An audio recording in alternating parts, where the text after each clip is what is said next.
My wife stared at the judge and said she wanted everything. House, car, savings. Just not our son. I didn't flinch. I told my lawyer, give it all to her. The courtroom fell into the kind of silence you don't expect from a place built for noise. For a second, I could hear the old ceiling fan in the hallway outside clicking like a loose blade on a summer porch. Even the bailiff stopped shifting his weight. Judge Klein's pen froze mid-air, like it had forgotten how to move. Linda sat up straighter in her navy blazer, hair slick and perfect. Smooth the way she wore it for Facebook photos. Not a strand out of place. The kind of hair that says, I'm already somewhere else. She didn't look at me like a woman who'd spent 27 years watching me come home with concrete dust on my boots. She looked at me like I was an outdated appliance she'd finally decided to replace. Cold. Practical. Done. Her attorney, Mara Keene, tilted her chin just a little, that quiet confidence lawyers get when they think the math is simple. House, cars, accounts, retirement, and the one thing Linda didn't want to deal with, our son, Evan. Tom, my attorney, leaned in close. I could smell his peppermint gum, sharp and medicinal. Rick, this is insane. She's overreaching. We can fight this. I didn't turn my head. I kept my eyes on the corner of the table where someone had scratched a tiny heart into the wood years ago. It was faded, but it had held on. It made me think of things that were supposed to last. Things that could be small and still meaningful. Things that someone had carved when no one was watching. I felt the weight of the courtroom. The way you feel the weight of a roof when you're standing in an attic. Everything above you held up by beams you can't see. No, I said. Tom blinked. What? Give it all to her, I repeated. Calm enough that my own voice surprised me. Like I was ordering coffee. Like I wasn't watching my whole life get stripped to the studs. Linda's lips twitched. Not a smile. Just satisfaction. Like she'd finally gotten what she believed she deserved. Judge Klein cleared his throat. Mr. Holloway, I need to be sure you understand what you're agreeing to. I understand, I said, because I did. People think a building inspector spends his life looking for problems in other people's houses.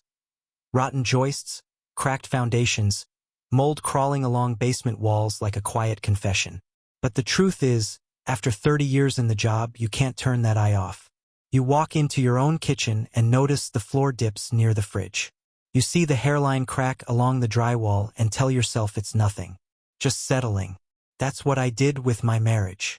Linda stopped saying goodnight first. Stopped watching shows with me after dinner. Stopped asking about my day. Subtle at first. A draft in a room you used to feel warm in. A window that won't close all the way. Judge Klein looked back down at the file.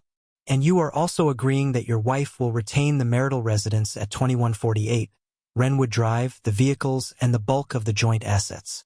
You will retain personal property as listed and primary custody of your son, Evan Holloway. There it was again. That line. Like it belonged in a receipt.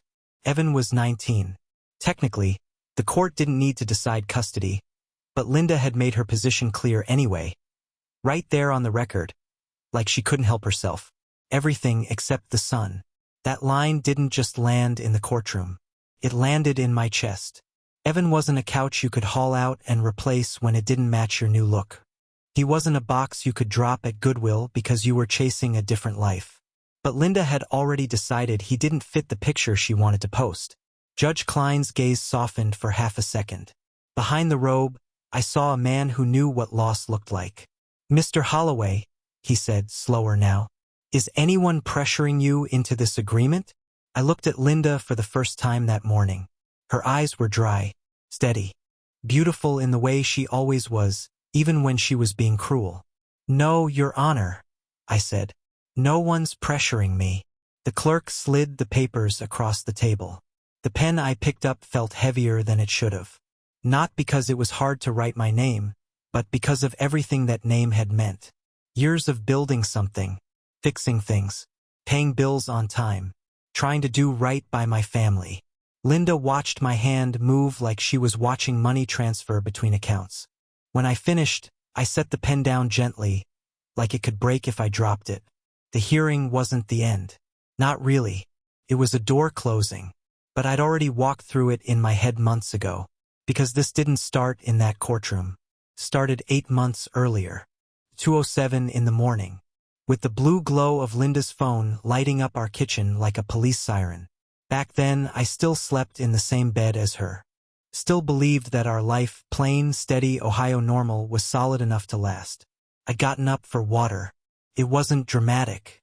Just the way you do at 56. Knees complaining. Bladder not as patient as it used to be. I padded down the hall in my socks, past the framed photos. Evan at 8 holding a bluegill at Cedar Creek Lake.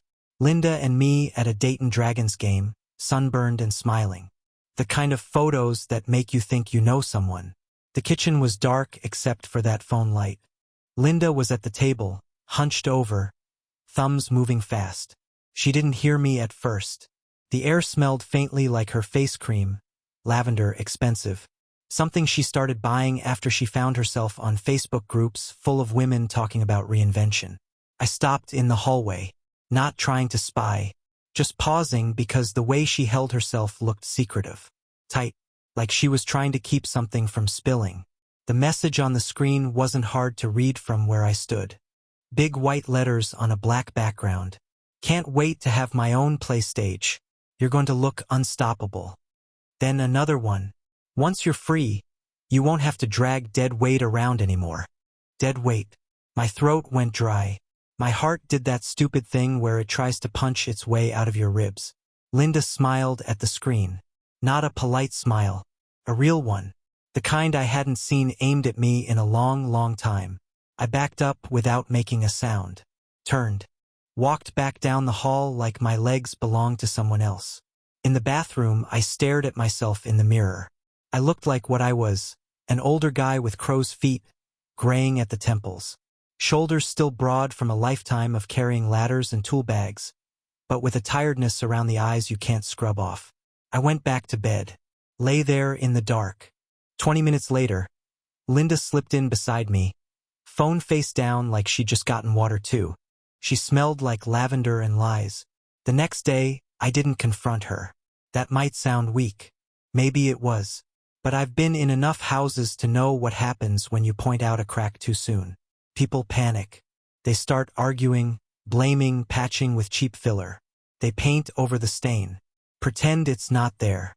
That doesn't fix the leak. So I did what I always do. I started inspecting. Not her phone again. Not right away. I inspected the life around me. The way Linda talked. The way she dressed. The new habits that didn't match the old ones. The way she started treating our home like inventory. She called it building the business. Like that made everything noble. Linda's homestaging side hustle started small. Just a few pieces, Rick, she said, waving her hand like she was shooing a fly. People pay good money for this. It's just temporary. Temporary turned into constant. The first thing that disappeared was the nice throw blanket Evan's grandma had crocheted. Then our better lamp. Then the set of dining chairs I'd tightened the bolts on myself after Evan spilled milk on them when he was 5. Our living room started to look hollow. Curated, not lived in. The best couch vanished one Saturday while Evan and I were out picking up parts for my old Ford at AutoZone. When we came back, there was a cheaper love seat in its place. The kind that sags in the middle like it's already given up. Evan stood there with his backpack slung over one shoulder, staring at the room. Where's the couch? Linda breezed in behind us with a grin, holding a Starbucks coffee like she just won a prize. It's at a client's. It's fine. This one works. Evan's eyes flicked to mine. He didn't say it out loud, but I knew what he was thinking. Our house was being emptied out piece by piece. And somehow, Mom was acting like it was progress. I swallowed the anger because I didn't know where to put it yet. Okay, I said. As long as it comes back. Linda laughed. You worry too much. It wasn't just the couch. I started noticing boxes in the garage. Taped shut. Labeled in Linda's handwriting. I started noticing how our joint account dipped at odd times. Not like groceries or gas, but like somebody was buying big-ticket items in a hurry. And then I saw it. Not at 2:07 a.m. Not in a secret text. I saw it in the one place you can't lie to a man like me. Paperwork. The college fund statement came in the mail on a Thursday. I'd gotten home early from a site visit. Old duplex on the west side. Basement smelled like damp cardboard. I was tired, my back stiff. I did what I always do, sorted the mail at the counter. The envelope was thin, official. Evan's name wasn't on it, but I recognized the investment company logo. I opened it. The balance was lower. Not a little lower. Thousands lower. My first thought was a mistake. Computer error. Something that would get corrected. Then I saw the transaction line. Neat and merciless. Transfer out. I stood in my own kitchen, the same kitchen where Linda had smiled at dead weight, and I felt something in me shift. Like a joist finally snapping after too much rot. That money wasn't ours. Not in the way Linda meant it. That was Evan's future. And Linda had taken it like she was borrowing a lamp. I heard the front door open. Linda's heels on the tile, sharp, confident. The sound of someone who thinks she's walking into the life she deserves. I slid the statement back into the envelope and set it down. Not because I was scared. Because for the first time I understood what she was doing. She wasn't leaving a marriage. She was stripping a house down to the studs and planning to sell the lumber. And I wasn't going to stop her by yelling. I was going to stop her the way I stop any dangerous structure from hurting the people inside it. By letting the truth carry the weight. I didn't sleep much after that. That's not the right way to put it. I slept, but the way you do in a hospital chair. Drifting in and out. Never fully letting go. Every sound in the house felt louder. The refrigerator kicking on. The wind brushing the siding. Linda's breathing beside me. Steady, unconcerned. In my line of work, we call it progressive failure. A structure doesn't collapse all at once. It weakens slowly, quietly, until one day the load is too much. I lay there, staring at the ceiling, tracing a faint crack that ran from the corner toward the smoke detector. I'd noticed it years ago. Hairline. Cosmetic. Nothing worth fixing. I told myself that crack was my marriage. Linda started spending less time at home after that. Client meetings, she called them. Open houses. She'd leave late in the afternoon, dressed sharper than she ever did for me. Tailored jackets. Boots that clicked. Hair done like she was stepping into a magazine spread. She stopped asking what Evan and I wanted for dinner. Sometimes she didn't come home at all. Evan noticed. Kids always do, even when they don't say much. He and I had our routines. Saturday mornings I'd make pancakes. Nothing fancy, just box mix and too much butter. Evan would sit at the counter, scrolling his phone, hoodie half-zipped, hair sticking up the way it had since middle school. One morning he asked, casual but not really, "Mom working again today?" I flipped a pancake, watched it land a little off-center. "Yeah," I said. "That's what she said." He nodded. I still on his phone. "Okay." That was Evan. He didn't push. He absorbed. Linda's staging business started taking over more space. Literally. The garage filled with boxed lamps, side tables, rugs rolled tight like bodies. I moved my tools farther and farther back, until I was working out of a corner. My ladder leaning against the wall like an afterthought. She started referring to things as assets. Not furniture. Not memories. Assets. One night, she stood in the living room, hands on her hips, surveying the bare patches where our good pieces used to be. "I need the dining set next," she said.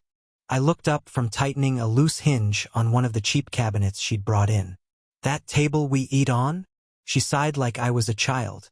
"Rick, people pay for a look. I'll bring it back." "When?" I asked. "From when to when?" She didn't answer. Evan stood in the doorway, backpack on, listening. I caught his eye and shook my head just enough to say don't. I let it go again, but I started keeping track. Dates, times, which items left and didn't come back, which withdrawals matched which purchases. Not because I wanted to trap her, because that's how my brain works. You document what you see. You don't argue with rot. You measure it. The real punch came 2 weeks later. It was a Tuesday evening, gray and cold. The kind of Ohio winter day where the sun never really shows up. Evan was at his community college late for a study group. Linda wasn't home. I had the house to myself. I sat at the kitchen table with the college fund statement spread out, a yellow legal pad beside it. I called the investment company that afternoon from my truck, parked outside a job site. "Sir," the woman on the phone had said, polite and distant. "The transfer was authorized by an account holder." "Which one?" I asked. There was a pause. "Mrs. Holloway." I thanked her, hung up before she could hear my voice change. Now I stared at the numbers again, like they might rearrange themselves if I looked hard enough. That money wasn't a bonus. It wasn't extra. It was years of cutting corners, skipping vacations, driving cars until they rattled. Also, Evan would have a shot. I pictured Linda picking out sofas, swiping a card, telling herself it was temporary, that she'd put it back, that she deserved it. I heard the garage door open. Linda came in, humming, cheeks pink from the cold, carrying a bag from some boutique downtown. She froze when she saw the papers on the table. "What's that?" she asked. "College fund," I said. She set the bag down slowly. "Why are you looking at that?" "Because it's missing money." She crossed her arms. "It's an investment. It'll come back." "You took it," I said, kept my voice level. "You took Evan's college money." Her face hardened. "Don't be dramatic. It's our money." "It's for Evan," I said. She rolled her eyes. "Evan will be fine. Kids figure it out. Besides, this business is for all of us." That's when I knew. Not just that she'd taken the money, but that she didn't see anything wrong with it. Linda turned away, already done with the conversation. "I'm exhausted. We'll talk later." Later never came. Over the next month, the house emptied out even more. The good chairs, the coffee table I built from reclaimed oak when money was tight, the framed mirror Linda insisted we hang in the hallway to make the space feel open, gone. The spare bedroom Evan used to use for his study projects, his posters still rolled up in the closet, now filled with stacks of boxes labeled, "Staging, do not touch." The place started to echo. I don't mean that metaphorically. The place actually started to echo. Evan sat at the kitchen table one night, elbows propped, scrolling his phone like he was looking for a way out of something he couldn't name.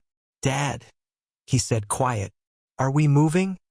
I felt that question like a nail through the boot sole. "I don't know yet," I said honestly. He nodded, jaw tight. "Okay." Linda announced she wanted a divorce 3 weeks later.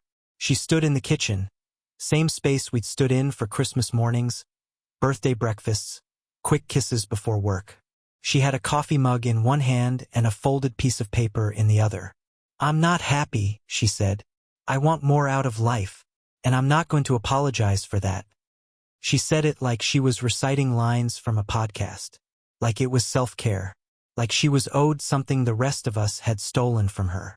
She had already spoken to a lawyer, already picked out what she wanted: house, cars, accounts, business assets. I asked one question, just one. "What about Evan?" She waved a hand, casual, like she was brushing away dust. "He's basically grown. He can stay with you." Like she was leaving behind a set of throw pillows. Like she didn't want the inconvenience of a teenager in her new curated life. That night, after she went to bed, I stood alone in the living room. The cheap love seat creaked when I sat down. The walls felt farther apart than they used to. I thought about all the inspections I'd done over the years. The times I'd stood in front of owners who swore a building was fine, that the cracks didn't matter. They always say that, right before something gives way. I didn't cry. I didn't yell. I pulled out my phone and opened the Notes app, titled it Wrenwood. I started writing everything down. The thing about rot is, once you see it, you can't unsee it. Every inspection after that felt different. I'd be standing in some half-renovated rental on the east side, clipboard in hand, listening to a landlord swear the wiring was good enough, and all I could think about was my own house. How I'd believed the same kind of lies, because they were convenient. Linda filed the paperwork a week after she said the word divorce out loud. No tears. No shouting. Just signatures and a look on her face like she was finally stepping into the life she'd been denied. I called Tom Brerislin the next morning. We met at a diner off Route 48. The kind with cracked vinyl booths and a bell that rings when the cook's ready.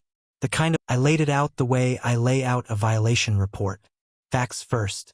Feelings later. When I finished, he leaned back and rubbed his chin. "Rick," he said, "she's asking for a lot. I know we can fight this." "You've got leverage," he added. "The college fund alone." "I'm not here to fight," I said. That stopped him. He stared at me over his coffee. "Then why are you here?"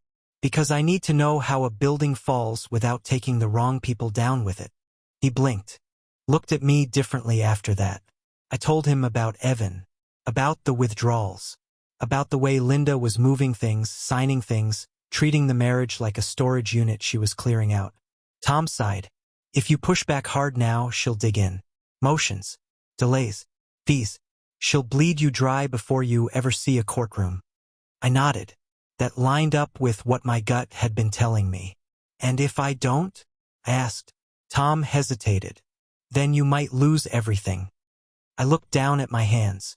Thick fingers, nicked and scarred from decades of work. Hands that had fixed roofs, held ladders, steadied Evan when he learned to ride a bike. "Everything?" I said.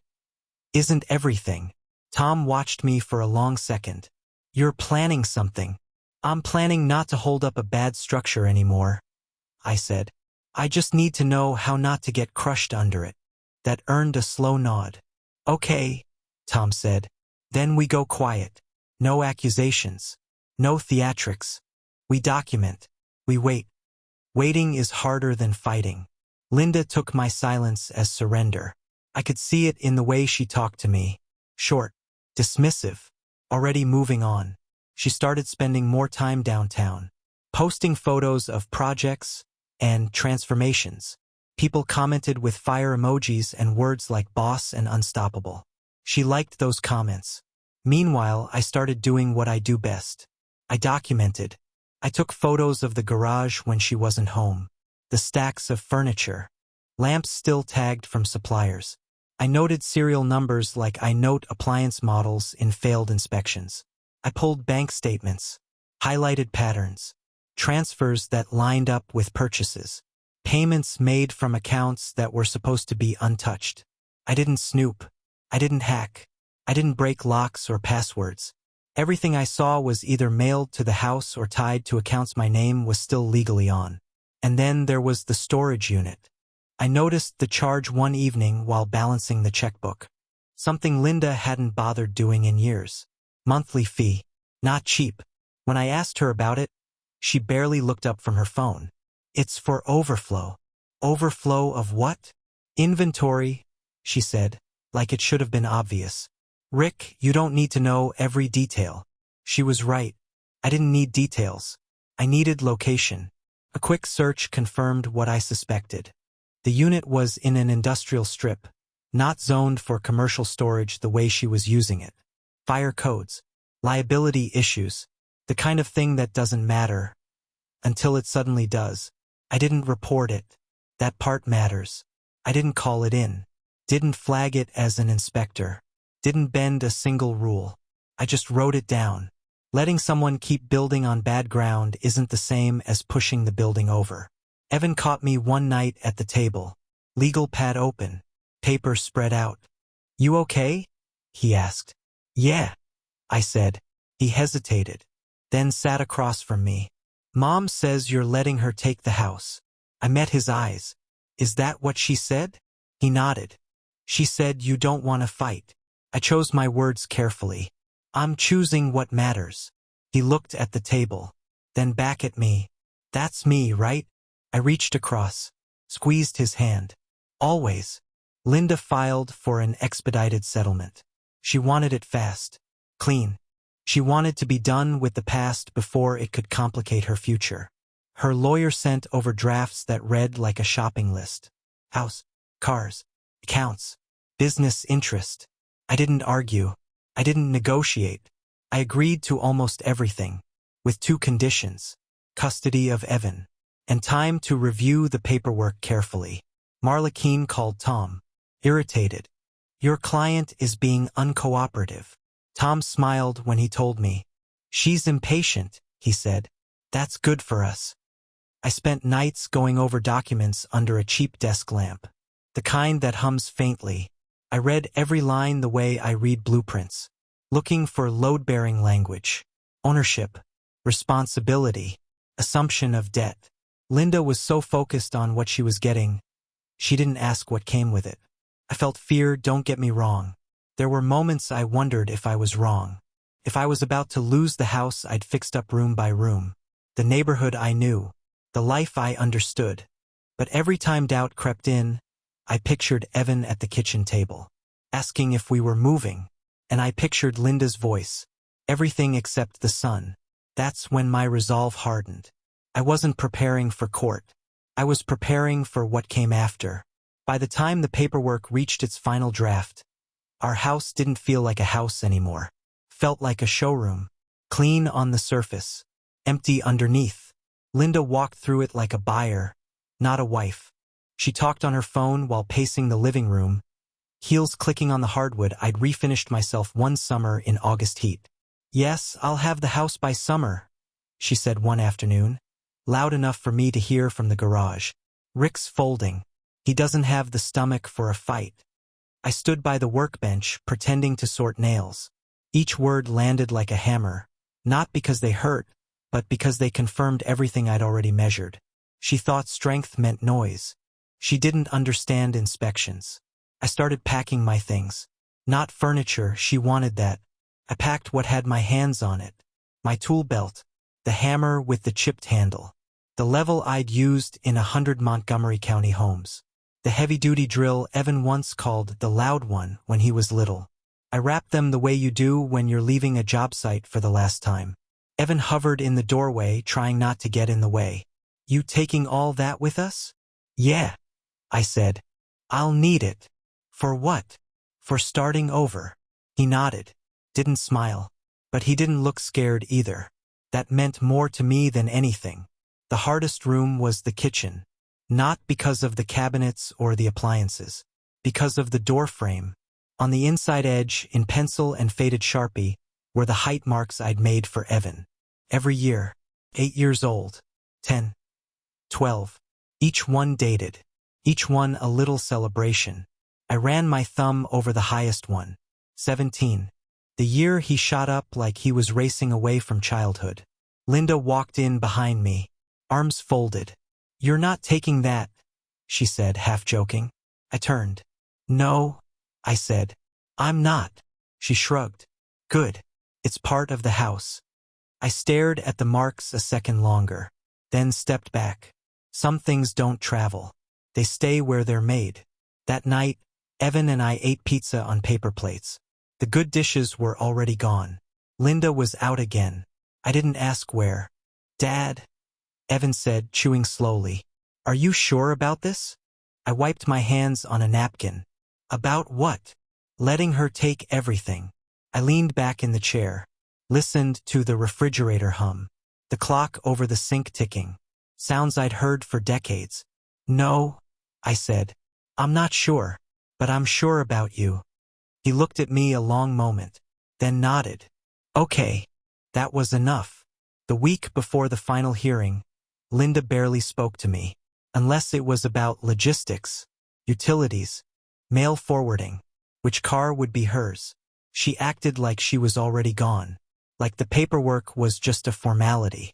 Tom and I met one last time in his office. He spread the documents across the desk. This is it, he said. Once you sign, it's done. I scanned the pages. Ownership clauses, debt assumption, business interests transferred in full. You're sure? Tom asked quietly. I thought about the storage unit, the missing money, the way Linda never once asked how Evan was handling any of this. I'm sure, I said. The morning of the hearing, I stood in the empty living room one last time. The walls echoed. The cheap love seat sagged under its own weight. I didn't feel anger. I felt something closer to resolve. I locked the door behind me, set the key on the counter where she'd find it. At the courthouse, Linda smiled when she saw me.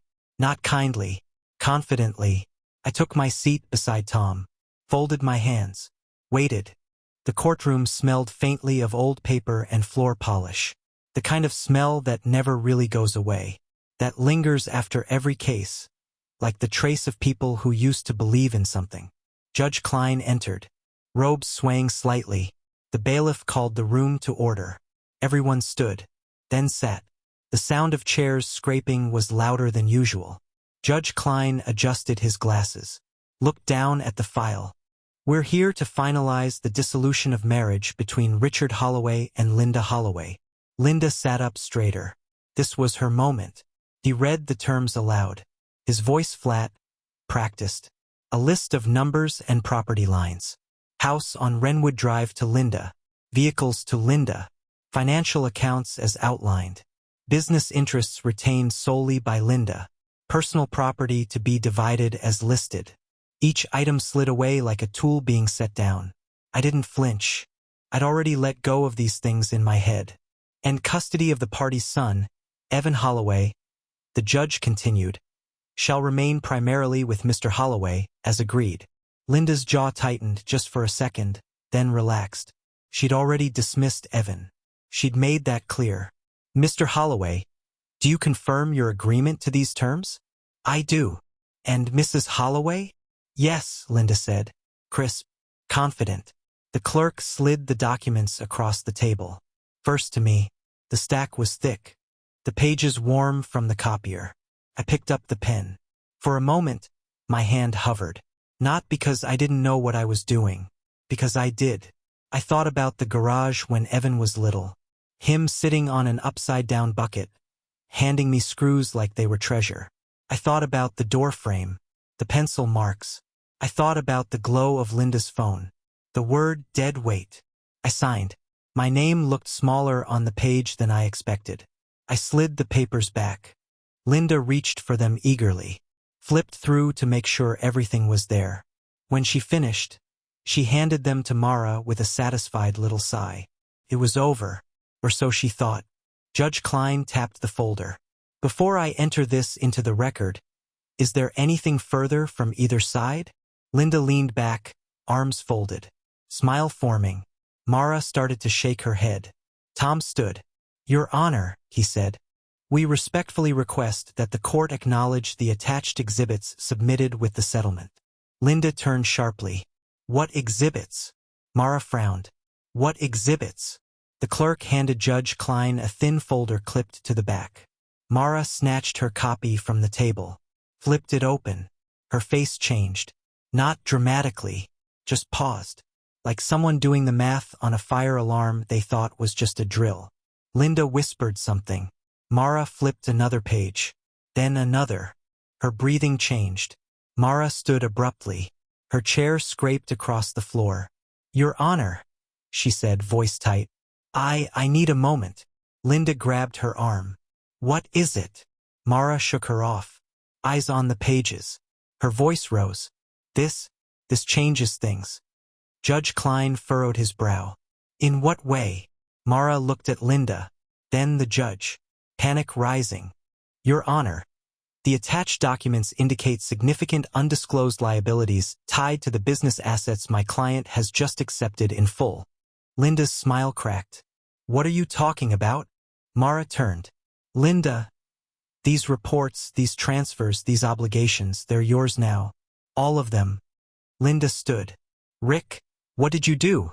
I met her gaze calmly. I signed what you asked for. Judge Klein raised a hand. Miss Keene, lower your voice. Mara swallowed.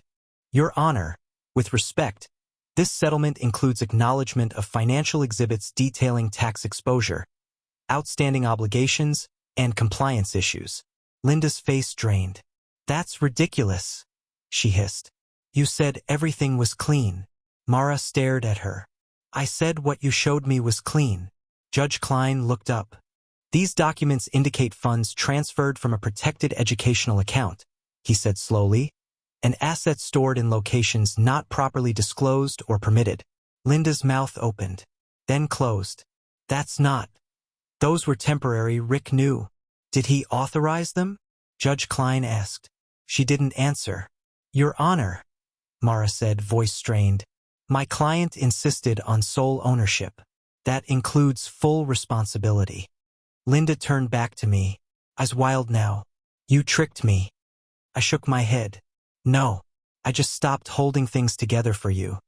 Judge Klein leaned back, steepled his fingers. This court acknowledges the settlement as executed, he said. However, I am ordering a review of financial disclosures and referring certain matters for examination. The bailiff shifted closer to Linda's side. Linda looked at me one last time, searching for something, regret maybe, or mercy. What about him? She asked, pointing at me. He gets away with this? Judge Klein didn't blink. Mr. Holloway relinquished ownership. Liability follows ownership. Silence fell again.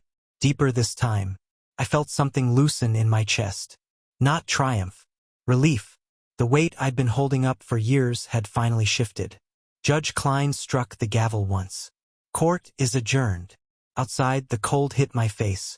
Sharp. Clean. I took a breath. Deep. Steady.